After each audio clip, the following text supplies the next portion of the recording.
ท่านอย่าเครียดทุกเทื่อละให้ได้กำไรเป็นกอบเป็นกำก่อนที่ทุกคนจะเข้าเทรดทุกคนควรที่จะเช็กสภาพจิตใจของตัวเองก่อนอันดับที่1เลยได้นี่คันว่าสภาพจิตใจของเรายังบ่นิ่งมื้อนี้อย่าฟ้าวเข้าเทรดเราอาจจะอารมณ์ร้อนบ่หงุดหงิดเนาะหรือว่ามีเรื่องกวนใจเว้าแล้วก็จิตใจบ่นิ่งล่ะบ่ฟ้าวที่จะเข้าเทรดเทื่อเพราะหลายๆคนที่เทรดเสียก็ย้อนว่าสภาพจิตใจอารมณ์ของตัวเองล้วนๆอาจจะเกิดมีความโลภแหน่ อารมณ์ร้อนแหน่มัก all in แหน่คันมื้อนี้สภาพจิตใจบ่ดีบ่ต้องเข้าเทรดตัวต่อมาเช็กเบิ่งตลาดเป็นจั่งใดผันผวนบ่มีข่าวจั่งใดเข้ามาบ่ข้อยนี่มักขนาดเนาะที่ตามข่าวตอนเช้านี่อาจจะเบิ่งข่าว Crypto เนาะโอ้มื้อนี้เป็นจั่งใดทองคำเป็นจั่งใดหรือว่าเป็นเทรนด์ขาขึ้นขาลงบ่เนาะตลาดมันโอเคบ่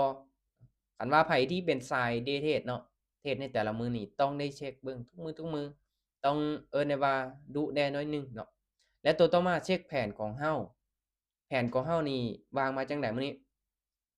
ตั้งเป้าหมายเก็บกำไร10%บ่เราสิเสีย20%เราสิพักบ่หรือว่าจั่งใดสิเดินเงินแบบใดมีต้นทุนเท่าใดเอางบแบบใดเนาะอันนี้เราก็ต้องได้เช็กแผนของเราเนาะแล้วก็เช็กเทคนิคของเราพร้อมมื้อนี้มันเข้ากับตลาดบ่ตัวที่เราเซตอัปมานี่มันโอเคบ่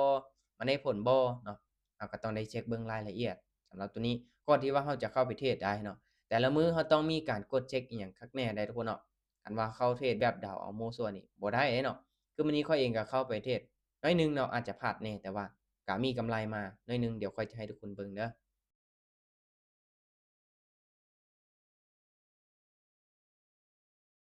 โอเคเนาะทุกคนสำหรับคลิปนี้ก็อยากฝากให้ทุกคนเช็กสภาพจิตใจของตัวเองเช็กสภาพตลาดเช็กแผนของเราเนาะหรือว่าเซตอัปของเราเป็นจั่งใดเนาะเบิ่งรายละเอียดอิหยังดีๆก่อนที่ว่าเราจะเข้าไปเทรดเด้อทุกคนเด้ออันดับที่1นี่ค่อยให้สภาพจิตใจเด้อจิตใจบ่นิ่งนี่บ่เทรดเด้อทุกคนเด้อโอเคทุกๆการลงทุนมีความเสี่ยงให้ทุกคนศึกษาหาข้อมูลดีๆก่อนที่ว่าจะตัดสินใจนำเงินเข้าไปลงทุนเด้อทุกคนเด้อ